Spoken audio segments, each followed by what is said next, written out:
ከፊሉ ፋኖ ያሸንፋል ይላል። ይሄ ዝም ብሎ በፋኖ ገንዘብ የሚሰብስበው ደንቆሮ ነው። ምንም ከፖለቲካ ውጭ ነው፣ የሚያውቀው መረጃ የለውም። ከፊሉ 4 ኪሎን በቅርብ እንዲዛል 4 ኪሎ ስኳር መሸከም አይችልም። ባይዘው 4 ኪሎ ሳይቀር 4 መከራከር ሊገባ አይችልም የነዘመነ አካሄድ። ስለዚህ በደንብ ፖለቲካውን ነው የምንሰራው። እኛ ከሰዎች ጋር ምንም ልዩነት የለም። ስለዚህ ዘመን አይነካም፣ ራስ ነው እግር ነው የምትል ደግሞ ካለህ ቂጡን ያን ትልቅ ቂጡን ቆርጬ በሚጥሚጣ ነው የማበላው። ሁለታቸውንም ያቺ አንድ ቅዳሜ ገበያ የምትባል እናሱ ዘሜን አቁሜ ቆርጬ ቂጣቸውን በሚጥሚጣ ነው የማስበላው። እስኪ ምን አባትክ እንደምታመጣ ያለው ያ ደግሞ ሄኖክ የሚባል ጥጃ አለ። አንድ አገው ነኝ ምናምን የሚላል ፌደራል ፖሊስ ምናምን ግራ ቂጥህን ቆርጬ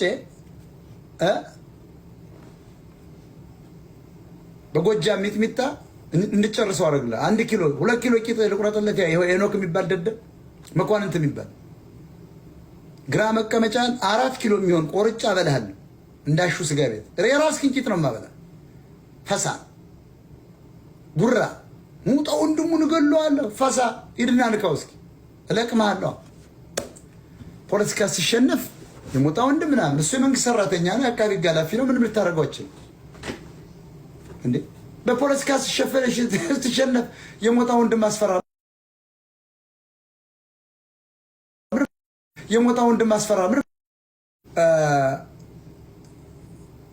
አንድ ነገር ማወቅ ያላችሁ ቀደም ሲል ገልጸንላችሁ ነበር።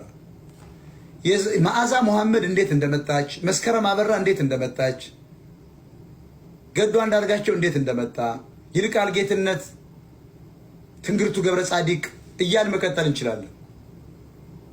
ተስፋዬ ወልደ ኪዳን ነው ምናምን የሚባል ይሃገው ይሄ ሁሉ የብልጽግና ካድሬ ነው። ሼር አድርጉት። ቁም ነገር ሲነሳ ሾለክ ሾለክ ሾለክ ብሎ ነው የሚጠፋው። ለራስ ነው የምነግርህ፣ መረጃ ነው የምሰጥህ።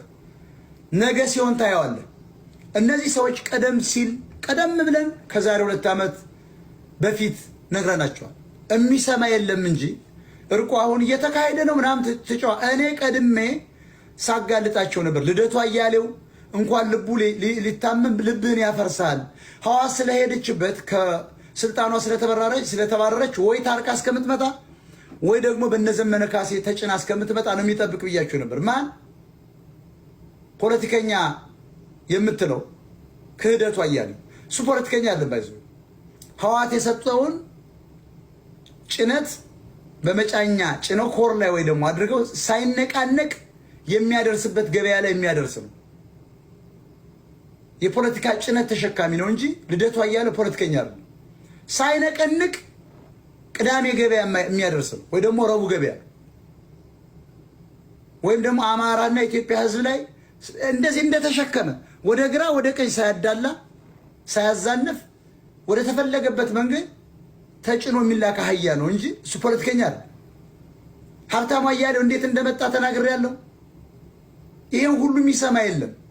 እነዚህ ሁሉ ለምሳሌ መስከረም አበራ መጣ፣ ዘመነ ካሴና ማስረሻ ሰጤ ይደራደሩ፣ አማራ ከፈቀደን የምደራደራለሁ ነው ያለች እንጂ ድርድር የሁሉ ነገር እየሞተ ምንድን ነው አላለች። እኔ 5 ዓመት ሰራው የነበረው ፖለቲካ የአማራ የትግል ዳህራ ነው ምናምን ብላ ጫጭራ መጣ። ያውም ዘመዶቿን ኦሮሞ ነች ባይዘው በራሷ አንደበት ተናግራ አለን በሚባል ጎፈንድሚ ዘርፍ ድርጅት እንዴ ፍጹም የሚባል የትግሬ ባል ይዛ ለአንተ የምትታገል ይመስላል። በጎጃሜነት ነው። ጎጃሜ ከሆንክ ችግር የለው፣ ጎንደሬ ከሆንክ ችግር የለው። ጎንደር ከተወለድክ ኤርትራዊ ይሁን ትግሬ ይሁን ችግር የለበት። ጎጃሙን ያደግኩበት አሁን ጎጃም ብቻ ተወልላችሁ ዩሪ ታደሰን የሚባል ሻቢያና ጉራጌ እኮ ይዘው የሚንቀሳቀሱ ናቸው ጎጃሜዎች። ቤታዮ የምትባል እኮ ዓለም አቀፍ ተሳዳቢ እኮ አሁን ኢትዮጵያ ያለች ይችን ይዞ የሚንገዳገድ ጎንደር ይኳል ምንም እውቀት የሌላቸው እንደዚህ እንደዘገየ የሚባል ይሄ ቡሽቲ እንደሱ ስልፍ ሲሳደቡ የሚውሉ ይሄ ሁሉ ያሰማራው ህዋት ነው። በኋላ ገልጽላቸዋለሁ። ስለዚህ መዓዛ መሐመድ በሀገር ውስጥም ከሀገር ውጭም የስለላ ድርጅት አባል እንደሆነች ገልጽላችሁ ነበር።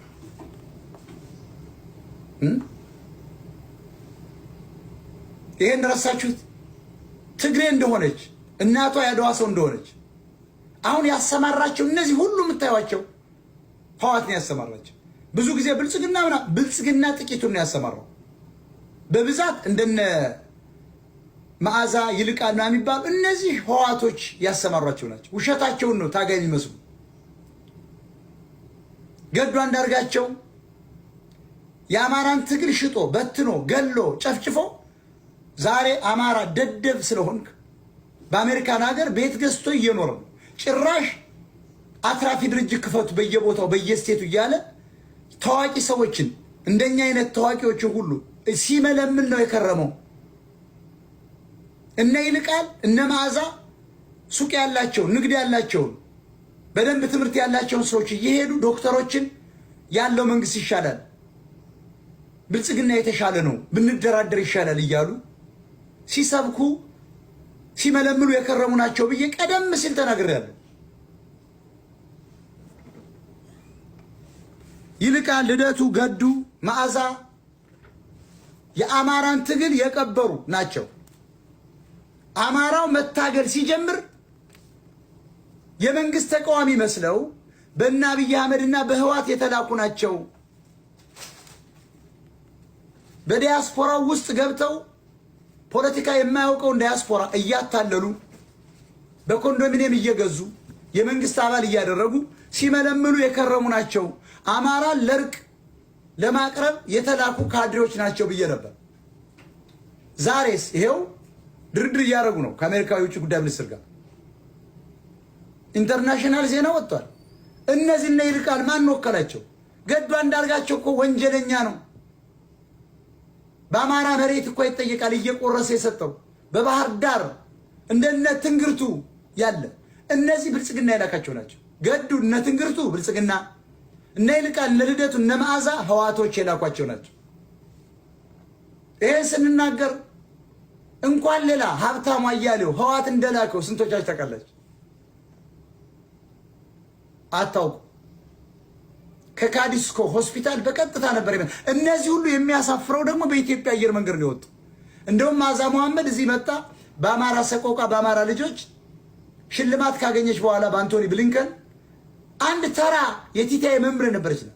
ተራው ውዳቂ መናኛ አማራው ፖለቲካ ስለማይችል መረጃ ስለሌለው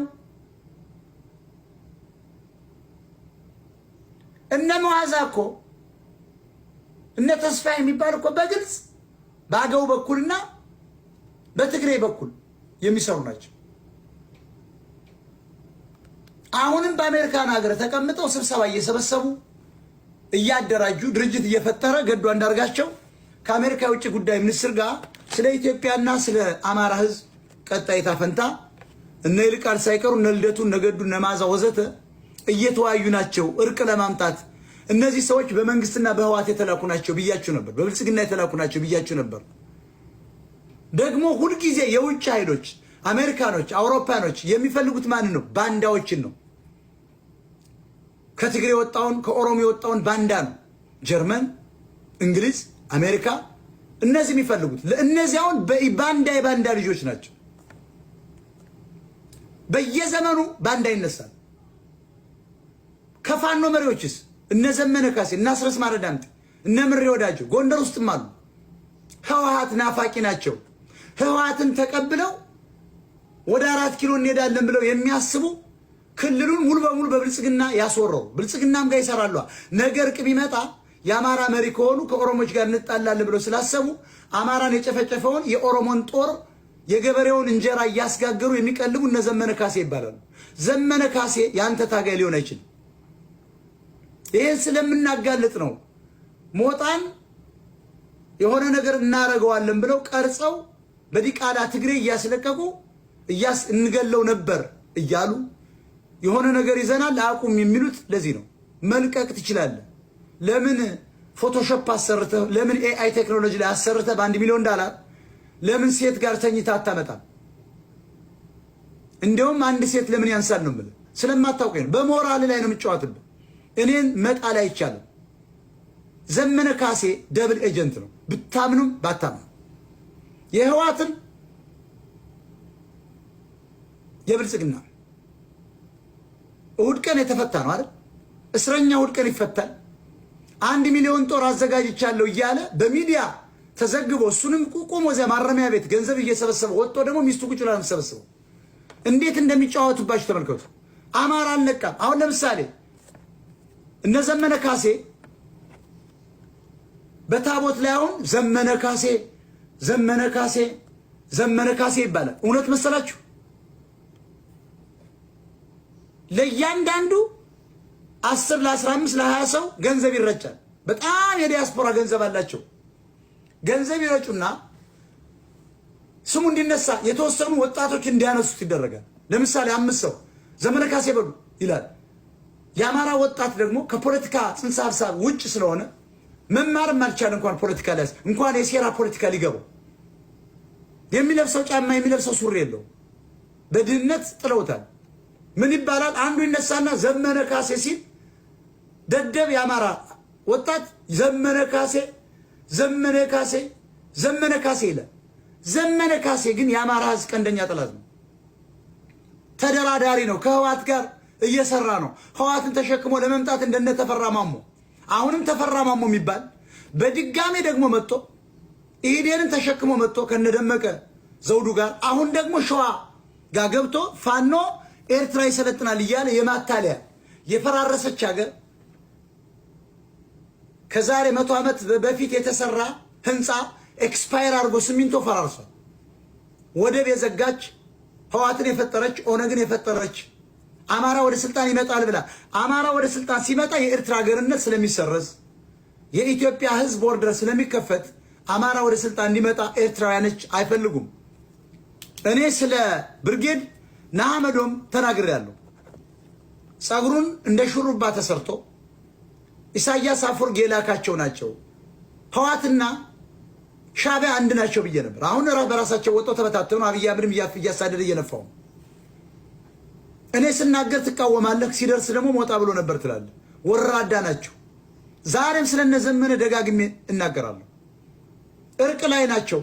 ህዋትንም በሁለት በኩል ነው የሚሰሩ። ነዘሜ ብልጽግና ከተደራደራቸው አሁን ሰሞኑን የእኛን ሀሳብ ሰጠዋቸው በውስጥ መስመር 2 ሰዎች፣ አንድ የፋኖ መሪ አንድ የሆነ ሰው ትልቅ ሰው አግኝቼ ሰጠዋቸው። ለምን አትመጡም አንሰራም? እውነት የህዋት ተላላኪዎች ካሉ ናቸዋል። ለምንድን ነው ከኦሮሞ ጋር ለምሳሌ ከነዘመድኩን ጋር እኮ ነበር የሚሰሩ እነዚህ ሰዎች። ከትግሬ ጋር እኮ ነው የሚሰሩት። ከአማራ ጋር ሰርተው አያውቁም። ምክንያቱም ባንዳ ናችሁ።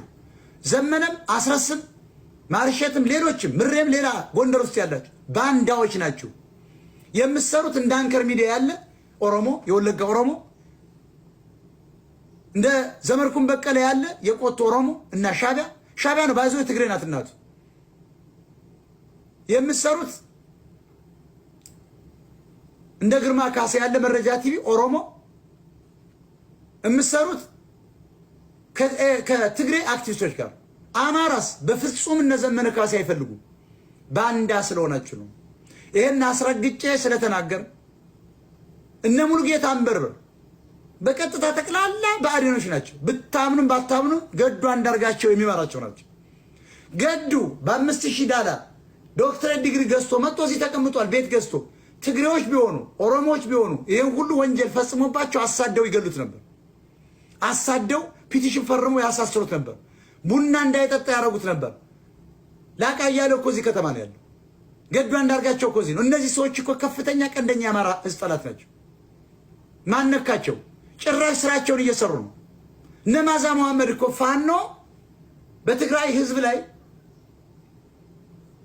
ጄኖሳይድ እንደፈጸመ እንደ ክብረ ንጽህና እንደወሰደ ሴቶች እንደደፈረ ተናግረዋል እኮ በኢንተርናሽናል ቴሌቪዥን በአሜሪካ ጣቢያ በእንግሊዘኛ ተራ የነበሩ ሰዎች አማራ እኮ ነው የከፈተላቸው። ሮሃ ሚዲያ ብሎ የከፈተላት ለሷ ነው። ጽናት ብሎ ለመስከረም የከፈተላት አማራ ነው። ደደቡ አማራ አንከር ሚዲያን አቋቋመ። ኢኤምኤስ በአማራ ሀብታሞች ነው የተቋቋመው። አሁን ካሊፎርኒያ ያለች አንድ አሁን ደግሞ በአንድ ተጎዳች ነው ምናምን ተብላ አንድ ተማሪ መጣች ሲባል ኤንጂኦ አቋቁማ የመጣች ባለፈው ገዳም $1 ሚሊዮን ሰጠው ምትል ሴትዮ ውሸት ነው። $1 ሚሊዮን ለጆካ ነው። አማራዎች ልክ የምነው ሸዋህት ኦሮሞዋ ባለፈው መቄዶንያ ብላ ይሄን እንደ የሚበ ያለ ኤሪያን አካባቢ ዲያስፖራ እንደንቆሮ ሙልጭ አርጋ እንደበላችሁ ይሴትዮ ደግሞ እኔ እቀበላታለሁ አሜሪካ ወስዳታለሁ እንዲህ የሚባል ድርጅት ከፍታለች እያለች በታሪኩ ሸሌ በኩል ታስነግራለች። ትግስት ፈረደ ትባላለች። እነዚህ ሁሉ ውሸታቸው ነው። አንደኛ በዚያች ሴትዮ የኛ ሀገር ሰው ናት። ሰረቀ ብርሃን ይባላል። ብርቱካን ትባላለች። ብርቱካን ተመስገን ከበደ ትባላለች። የነ ተወልደ ከበደ የነ አምሳሉ ከበደ የወንድም ልጅ ናት። የነ ቀበሌ ልጅ ናት። ተመልከቱ። እንዲህ አይነት እኔ በዚህ ጉዳይ ላይ ስለማልመጣበት ምንም አይጠቅመኝ። ይሄ ፖለቲካ ለእናንተ የአማራ ሴት ተደፍሮ 19 ነው 21 ሰው የት እንዳሉ አይታወቅም፣ አያገባኝም። ልጅቷ ግን አውቃታለሁ። ብርቱካን ተመስገን ከበደ ትባላለች። አባታቸው በጣም ታላቅ ሰው የነበሩ እጨጌ ተክለ ሃይማኖት የሚባል ወደ ዋብር ከከርነዋሪ ከፍ ብሎ እኔ ካደኩበት ከተማ በጣም አባታቸውን አውቅ ነበር። በጣም ደስ የሚሉ አምሳሉ ከበደ የምንወደው ተወልደ ከበደ የምንወደው ወንድማቻችን ናቸው።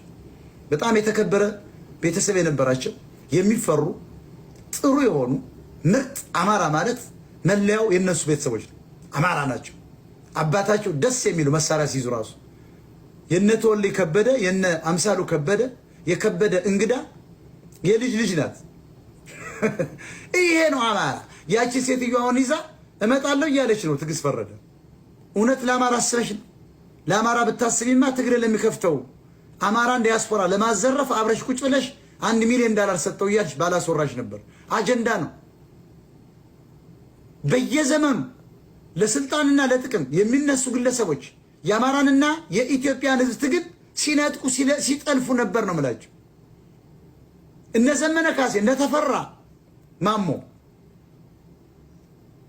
የፋኖ አጠቃላይ የፋኖ ድርጅት በሚል አደራጅተናል ብለው መጥተዋል።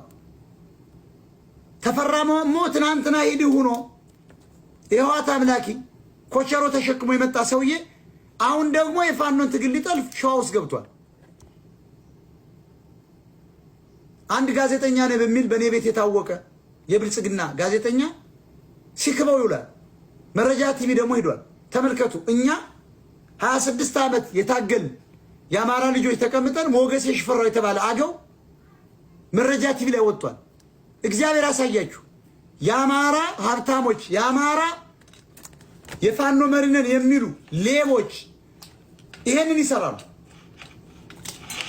ከአማራ ጋር አይሰሩም። ከአገው ሸንጎ ከትግሬ ጋር ከኦሮሞ ጋር ነው የሚሰሩ። እነ ዘመነ ካሴ በግልጽ እኮ እየታየ ነው። እስካሁን መረጃ ቲቪ እኛ ወጠና ነብርጅስቶን አይወጡም። ለምን? ጉዳቸው ስለምናወጣ አማራ የሚጠቅመውን ፖለቲካ ስለምንሰራ አይፈልጉም።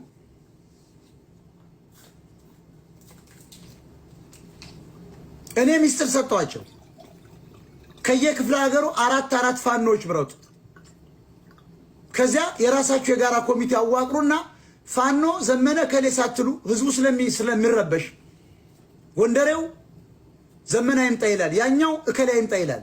ስለዚህ እውነተኛ ከህዋት ጋር የተለቀቃችሁ ከሆነ ነዘመነ ካሴ እውነተኛ ታጋይ ከሆናችሁ ከብልጽግና ተልኮ ከወጣችሁ እርቅ ካልሄዳችሁ ካላታለላችሁ አራት ፋኖ ምረጡና ስትሪንግ ኮሚቴ አዋቅራችሁ አማራን ከጀርባችሁ አሰልፉ ብዬ ምክር ሰጠዋችሁ።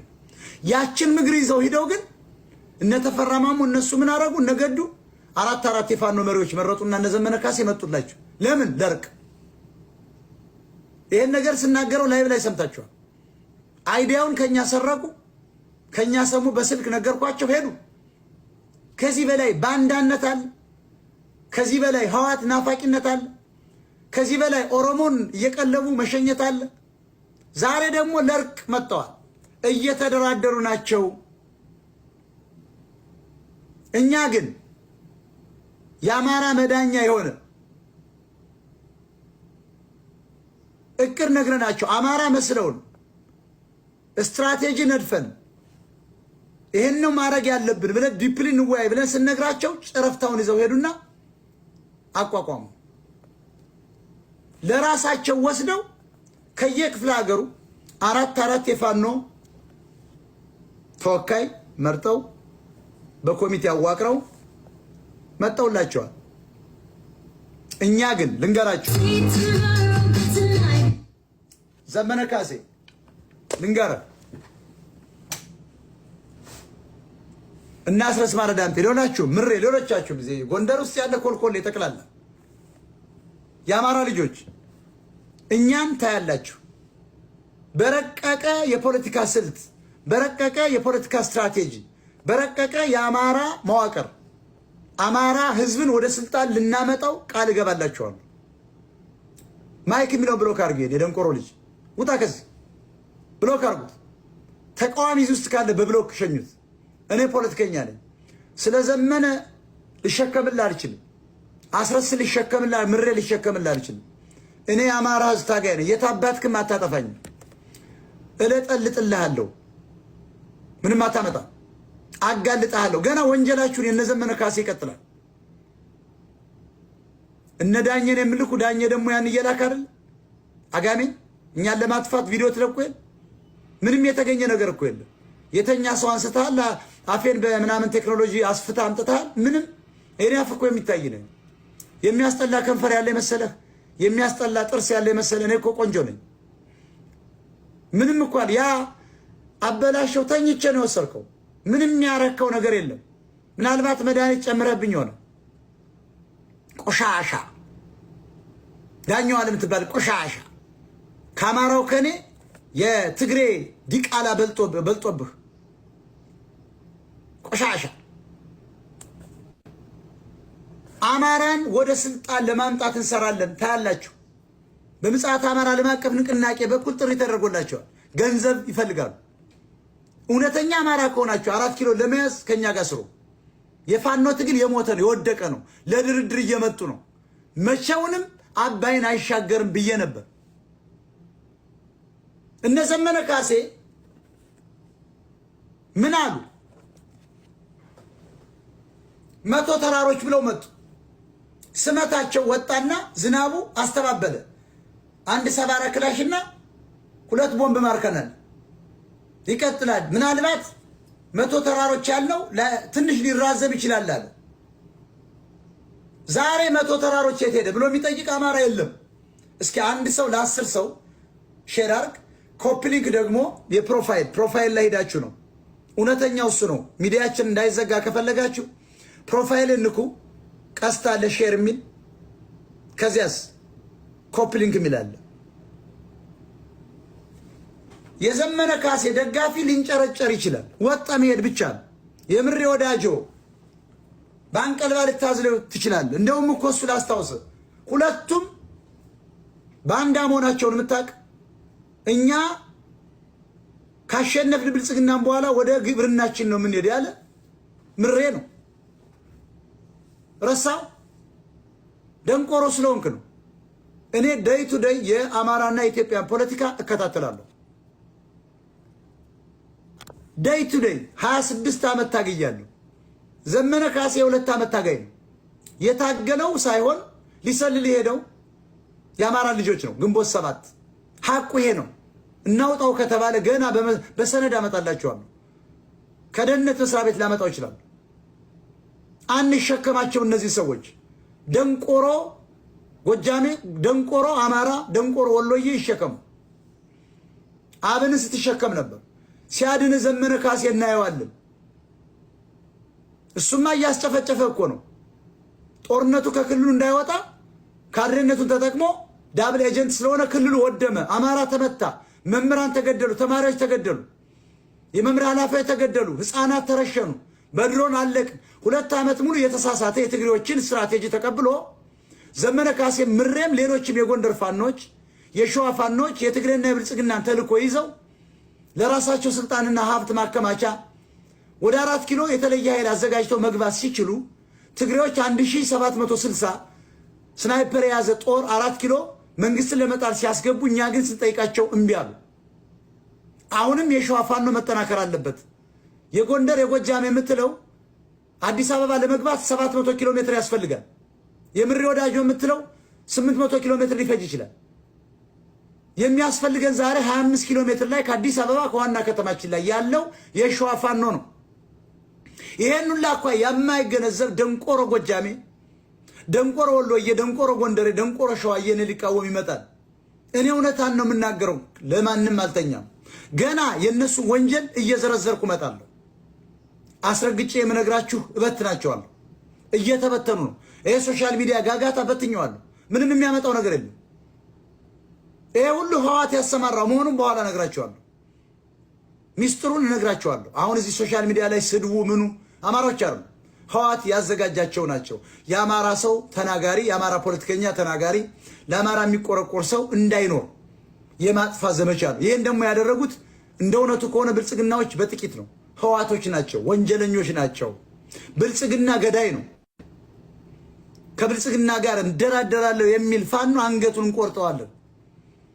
ከአብይ አህመድ መንግስት ጋር እንደራደራለሁ የሚል ፋኖ ካለ አንጀቱን ነው የምንጎትተው፣ በመርዝ ነው የምናጠፋው፣ ቂጡን እንወገዋለን እያልኩ ነው። ደግሜ እኮ ነው የምነግርህ። የአማራን ክልል የሚያዋድም ትግሬን ተሸክሞ የሚመጣ የብልጽግና ፋኖ አሁን የምታዩት በሙሉ የብልጽግና ፋኖ ነው፣ የህዋት ፋኖ ነው። ህዋትን ተሸክሞ ብልጽግናን አሸንፋለሁ የሚል እንደነ ዘመነ ካሴ ያለ ደንቆሮች አይ ድርድር ይሻላል እያሉ ደግሞ በጎን የሚሰሩ ባንዳዎች፣ እነዚህ ሁለቱንም አንቀበል። ህዋትንም ሻቢያንም አንሸከምም፣ ብልጽግናን ኦሮሞንም አሸንፈነዋል። ይሄ ትግል እንዲቀጥል ያደረጉት የነሱ የበላይነት እንዲረጋገጥ ያደረጉት ህዋቶች በተሳሳተ መንገድ ለፋኖ መሪዎች በሰጡት ማስረጃ ምንድን ነው ስትራቴጂ ነው። የማኦሴቱን ስትራቴጂኛ መጠቀም ሲገባል ትግሬዎች መጥተው ተጠቀሙ። ምን እያሉ ክልሉን መያዝ 4 ኪሎ መያዝ ነው እያሉ ፋኖ እንዳይወጣ መሰረተ ልማቱን የአማራን አዋደሙት። ተማሪ ከ11 ሚሊዮን በላይ ደንቆሮ አማራ ተፈጠረ። በጣም አዝናለሁ። 100 ተራሮች የደረሰ በሏቸው የዘመነ ካሴን ደጋፊዎች፣ የምሬ ወዳጆን ደጋፊዎች፣ ጎንደር ውስጥ ያሉ ደንቆሮ አንዳንድ የማይረው ፋኖ ደጋፊዎችን 100 ተራሮች የት ነው የ100 ቀን ትግል 3 ወር አልፎ 6 ወር ነው በላቸው። 200 ተራሮች ደረሰ በሏቸው። ይሄን ስንናገር ጎጃሚ ኦፕ ይላል። ወሎዬ ሁለቱ አብረው ነው የሚሰሩ። የህዋት ተቀጣ አሁን ምሬን ስትነካ የወሎ አክቲቪስት አንተ ጋር ይመጣል። እንትን የጎጃም አክቲቪስት ዘመነ ስነካ ጎጃም ያለ የሚሰድብ ወሎዬ መጥቶ ነው የሚሰድብ። ለምን? ሁለቱም የህዋት ቅጥረኞች ስለሆኑ ወጣቱም አማራም ስላልገባው የኛ መሪዎች ናቸው ብሎ ስላሰቡ ታጋይ ስለመሰሏቸው አትንኩ እያሉ በሶሻል ሚዲያ እኛን ለማጥፋት ይነሳል አማራው። በጣም አዝናለሁ። ፖለቲካ አማራ አይችልም፣ ድንች መቆፈር እንጂ ለኢትዮጵያ ጤፍ በንኩትት እየሄደ ቂጡን እስከሚግል ድረስ እየተንኳተተ እያረመ 365 ቀን ጤፍ እያመረተ ለኢትዮጵያን መመገብ እንጂ አማራ ፖለቲከኛ የለውም። የአማራ ዶክተሮች፣ የትግራይ አርሶ አደሮች በፖለቲካ አስተሳሰብ ይበልጧቸዋል። በግልጽ መነጋገር አለብን። ፖለቲካ ለኛ ተውት፣ ጉራ አይደለም። ጢባ ጥቤ ነው የምንጫወትበት። ህዋት ለኔን ተወው፣ ሻቢያ አውቃቸዋለሁ። ኦሮሞ ተወው፣ ቱልስ ነው፣ ተቀጣሪ ነው። ነገኛ ብንመጣም እየገዛን እንቀጥል ህዝብ ነው፣ ምርኮኛ ነው፣ ምንም አያመጣም። ማርከነዋል እኮ ግን ጤፍ እንጀራ እያበሉ 2 ዓመት ሙሉ የአብይ አህመድ ሰራዊት በአማራ ክልል ሲቆይ ምን እንደተፈጠረ ታውቃላችሁ? መሰረተ ልማት መውደም ብቻ አይደለም። የአማራ ልጅ ስማኝ፣ የአማራ ወጣቶች እነ ዘመነ ካሴ የሰሩትን ስራ ስሙ። አንዳንድ በጀርባቸው ያሉ ሰዎች ፋኖ እንዳይወጣ አድርገው ለራሳቸው ጥቅምን ለማስከበር የራሳቸውን ነገር ለማስከበር የአማራ ሰው ቢሞት ባይሞት they don't care about Amhara people. They don't care Amhara economy. They care about their property, their company, their factory, their money, their own family. They don't care about the Amhara children, kids. We got ethnic cleansing. We got ethnic genocide.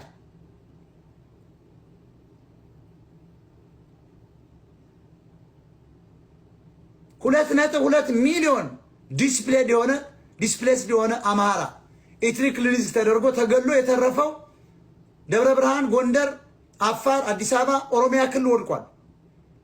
እኛ ግን ለብልጽግና በጀት መሙያ መቄዶንያ ብለን ገንዘብ እናዋጣለን። ከአማራ ህዝብ በተሰረፈ ገንዘብ የኦሮሞንና የትግሬን ወታደሮች እየቀለቡ የሚሸኙ እነ ዘመነ ካሴ ይባላሉ፣ ነምሬ ወዳጆ ይባላሉ። ጎንደር ውስጥም አሉ። ናፍቴ ሁሉ ይሄን ያደርጋሉ። ይሄንን ስንናገር አማራ አይደለም የሚቃወመኝ። የአማራ ስም ይዞ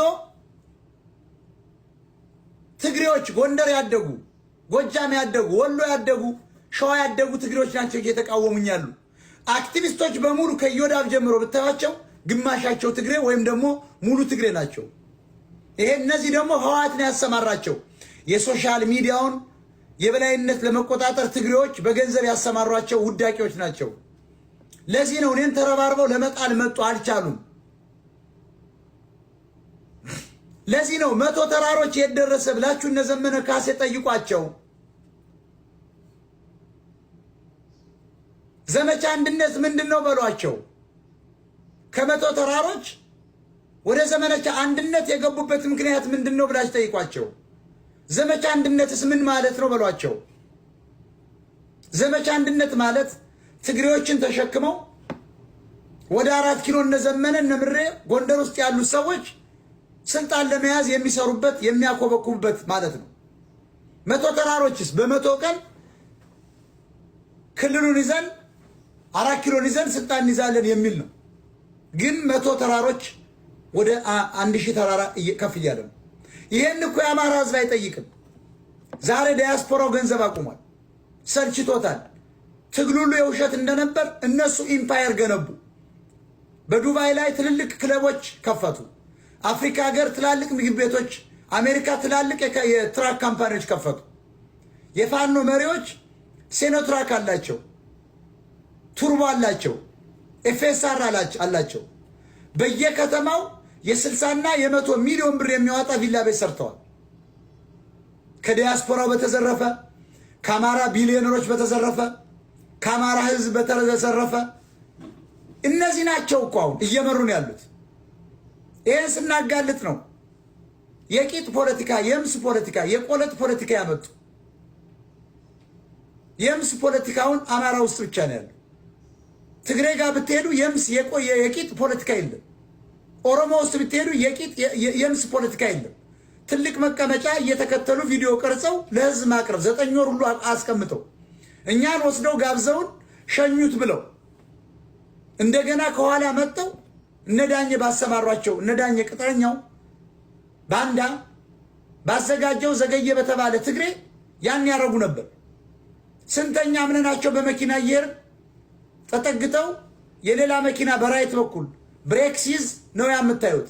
መኪና ላይ እየሄድክ አምናቸው ተኝተህ እንቅልፍ ወስዶህ አየሩ ተቀይሮብህ አማራ መስለው ቪዲዮ የቀረጹትን አውጥተው አዋርዱ እያሉ ይሄን ያደርጋሉ። ግን አንድም የምትሸመሸም ሴት ሊያቀርቡ አልቻሉ። ምናልባት በቴክኖሎጂ አሰርተው ይሄን ሊያደርጉ ይችላሉ። ለዚህ ነው የትግሬ ዲቃላዎች በአማራ ትግል ውስጥ ተሰግስገው የአማራን ትግል የሚጠልፉ፣ አማራው መረጃ እንዳይደርሰው እንዳያገኝ የሚያደናግሩ፣ ለአማራ ህዝብ እውነተኛ መረጃ እንዳይቀርብለት አንገት ለማስደፋት እንደነሞጣ ቀራኔ ያለውን በሚሊዮኖች ተሰለፉብኝ። ያሳዝናል። የአማራ ህዝብ ግን ደጉ ያገሬ ሰው ከኔ ጋር በመቆም እንኳን ሌላ ኦሮሞችና ትግሬዎች ሳይቀር ትግሬዎች ይቅርታ፣ ኦሮሞችና ደቡቦች ሳይቀሩ ሞጣ ትክክል ነው፣ ሞጣ አማራ ነው ብለው መሰከሩ። ይሄ ነው የደቡብ ልጆች እንደነ ቴዲ ሐዋሳ አማራ ነው አሉ። ይሄ በጣም ወራዳ እንደነ ዮናስ ማኛ አማራ ነው ሞጣ። እሱ አሁን ጸባችን ምንድነው? ደውሎልኝ ዘመነን ይቅር በለው ነው። ዘመነ ታጋይ መስሎ ይታየዋል። ይሆን ያልገባው ዮናስ ሙሉነ ነገ ታገኘዋል። እኔ ተሳስቼ አላውቅም። ዮናስ የአማራ ትግል አንድ እንዲሆን ፈልጎ አይሆንም ብዬ ነው ያባረርኩት። አይሆንም፣ አላኮረፈም። በቃ እኔም ይመስለኝ ይሄ ነው። በፍጹም ትግሬ ሊያመጣ አይችልም አለኝ። ዮናስ አንተ የማታውቀው ነገር አለ። እኛ ከአንተ በላይ እነዚህ ሰዎች ውስጣቸው አብረን በልተን ጠጥተን እናውቃቸዋለን ብያለሁ። ስለዚህ ብዙ ሰዎች ቆሙልኝ። ለምን? እውነተኛ ስለሆንኩ፣ የአማራ ድምፅ ስለሆንኩ፣ የአማራ ሚዲያ እንዳይዘጋ እስካሁን ድረስ ኮፒ ሊንክ የሚያደርገው ሌላው ነው። አማራ ወደ ስልጣን ቢመጣ እኛም ከኦሮሞ ወረራ አገራችን ነጥቀው ከመሄድ ያድነናል አማራ ብሎ ደቡብ እኮ ያስባል። እውነቱን ልንገራችሁ፣ እንደ ታሪኩ ሸሌ ያለው የውሸት ፕሮፓጋንዳ ከማስተዋወቅ ይልቅ እንደ ታዲዮስ ታንቱ እውነታን ደግፎ መቆም የደቡብ ልጆች ያዋጣል። በብዛት እኔ አይ ላቭ ሳውዘርን ኢትዮጵያን ፒፕል ከጉራጌው ጀምሮ ሐቀኛ ነው። እኔ የምቃወመው ጉራ የተባለ ነገዴ ከኤርትራ ፈልሶ መጣው ብሎ ጉራጌዎች ሁሉ ጨፍልቆ የሚያሰድብ የሚበላ የሚዘርፍ ነው። እኔ ኦሮሞስ ችግር የለብኝም። ከኦሮሞ ጽንፈኛና ገዳዮች ጋር ነው፣ ከብልጽግና ጋር ነው ጸቤ፣ ከኦነግ ጋር ነው። የትግሬ ዲቃላዎችን በገንዘብ በመግዛት እነዘመነ እነዳኘው አለ በአማራዎች ላይ ዘመቱ። በነ ብርጅስቶን ላይ ፎቶ እያወጡ ይሄ ዘገየው ጆከር የሚባለው አጋሜ የእናቱን እምስ ፎቶ አንስቶ እናቱን የሚያደርግ ወንበዴ የተወገዘ በብዙ ወንጀል የሚፈለግ ጠላፊ አስጠላፊ ቦርኮ የብሪጅስቶንን ፎቶ ያወጣው የዛሬ 4 ዓመት ነው። ብታምኑ ባታምኑ የዚያኔ ብሪጅስቶንን አያውቃትም፣ እኛም አናውቀው። ሰላይ ነበር፣ ትግሬዎች ነበር የላኩት። ፎቶዋን አውርዶ ያዘ። ዮናስ ጋር በአንዳንድ ነገር ሲጣሉ ዮናስ ጋር ሄዶ አወጣው። በኋላ ደግሞ ዮናስን ሰደበው። ለምን ይመስላችኋል? ዮናስ አገውም ቢሆን እኔ አገው ነኝ ብሏል። አገውና አማራ አንድ ስለሆነ ባይዘይ አማራ እና አገው አንድ ነው። አገው አማራ ነው፣ አማራ አገው። እኛ የምንቃወመው የአገው ሸንጎን ነው። ትግሬ ያቋቋመውን የቅማንት ኮሚቴ እንጂ የቅማንት ህዝብ ምን አደረገ? ሃይማኖትም ነው። ስለዚህ በዮናስም የዞረበት ትግሬ ስለሆነ ነው። ዮናስ በፍጹም ትግሬን ይቃወም ነበር። ህዋትን ይቃወማል፣ አይወድም። አንዴ ሲጨፍር ታይቷል። ችግር የለውም። ሌላው ሰው ያደረገውን ነው ያደረገው። ግን ከዚያ በኋላ በብዛት ዮናስ ሙሉነህ ህዋትን ይቃወም ነበር። ስለዚህ ያን ስላወቀ ነበር ዘገየ ከዮናስ ጋር በየቀኑ የሚሰዳደር። ለምን? አገው አማራ እንደሆነ ስላወቀ፣ አማራ አገው እንደሆነ ስለሚያውቅ ሊያጠቃው ማለት ነው። ይሄ ሁሉ ህዋቶች ያሰማሯቸው ናቸው። ስለዚህ የአማራ ህዝብ በአደናጋሪዎች ህዋት መልምሎ ብልጽግና ኦሮሞዎች መልምለው ባስገቧቸው ሰዎች በውሸት ዜና ተደናግሯል። በአደናጋሪዎች ግራ ተጋብቷል የአማራ ህዝብ። በአደናጋሪ ዲቃላዎች ህዋት ትግሬዎችን በማሰማራታቸው ዲቃላ ትግሬዎችን በማሰማራት አማራን አደናገሩት። የአማራ ታጋዮች አክቲቪስቶች ወይም ፖለቲከኞች ይመስላሉ፣ ግን በግ ጠባቂዎች ናቸው። ፍየል አጋጆች ናቸው። አንዳንዳቸውም ቂጣቸውን የሚበዱ ቆሻሾች ናቸው። አንዳንዶችም እንደዘገየ የእናቱን ምስ የሚበዳ ቆሻሻ ነው። እኔ ስም ለማጥፋት አይደለም፣ ከአካባቢው ሰው ያገኘሁት ነው። እኔ ባለጌ እንዳልሆንኩ ታውቃላችሁ። ሀቅ ነው የምነግራችሁ። የእናቱን ምስ ይዞ ነው የወጣው። እኔ ትምህርት ተምሬ ሰርተፊኬት ወደ ሀገር ይዤ አጥንቼ አሜሪካ ምንድን ነው ብዬ አሜሪካ ብሄድ ምን አይነት ስራ አገኛለሁ፣ ቤተሰቦቼ እንዴት አስተምራለሁ ብዬ ጎግል ላይ አንብቤ ነው የመጣሁት። ጆከር የተባለ ባለጌ ግን የእናቱንም ስለ ፎቶ ይዞ የወጣው። የትኛው ሽንት ቤት ነው ያን ሁሉ መቀመጫ ያገኘው? ውሸት ነው። አንድም ስለ የሚያሳየው ሁሉ ጊዜ ያም የእናቱ ነው። እናቱን የሚበዳ ቆሻሻ ነው እንዴ! ከኛ በላይ እኮ እነ ዘመነ ካሴ ሌሎች ፋኖች እኮ ሚስጥር የሚሰጡ እኮ ለነ ዘመርኩን በቀለ ነው። ዘመርኩን በቀለ እኮ ከኛ በላይ ሚስጥር ያገኝ ነበር። ሚስጥር ይሰጠው ነበር። ለነ መዓዛ መሐመድ ነው እኮ ሚስጥር የሚሰጠው። ለነ አንከር ሚዲያ እኮ ነው ሚስጥር የሚሰጠው። ለነ ኢኤምኤስ ትናንትና የአማራ ህዝብ በግንቦት 7 ከነ ዘመነ ጋር ውሃው ጎደለ ውሃው ሞላ ገንዘብ አዋጡ ከናበበለው ጋር ያታሉ የነበሩ ዛሬ ኢኤምኤሶች እኔ ጋላ ነኝ እናቴ ጋላ ማለት ሄሮ ነው ሪፖርት እያደረጉ ስለሆነ መልክ ስለደረሰኝ የፕሮፋይል ኮፒ ሊንክ እናድርግ። የታች ሳይሆን ከላይ ሂዱና ፕሮፋይል እንኩ፣ ከዚያ ሼር ንኩ፣ ከዚያ ኮፒ ሊንክ። እስኪ 5 ጊዜ ቴክስት አድርጎልኛል የሆነ ወንድሜ። ሪፖርት እያደረጉ ነው። ካላዘጋ ነው ይሄ ሰውዬ ሊያቆም አልቻለም ነው። ይሄን የሚያደርጉት ደግሞ ዲቃላ ትግሬዎች ናቸው፣ ብልጽግናዎች ናቸው። ብልጽግናም ለራሱ ጥቅም የኦሮሞ መንግስት ይቀጥል ዘንድ፣ ትግሬም ደግሞ ከፋኖ ጋር ያለውን ግንኙነት ስለቆረጥኩበት ትግሬዎች ጭምር አሁን የኔ ቤታቸው ወስደው ላኩልኝ። ትግሬዎች ናቸው እያስደረጉ ያሉት ኤርትራኖች። ለምን? ከአማራ ክልል 2 ትግሬዎች ተጠራርገው ይውጡ ስላሉ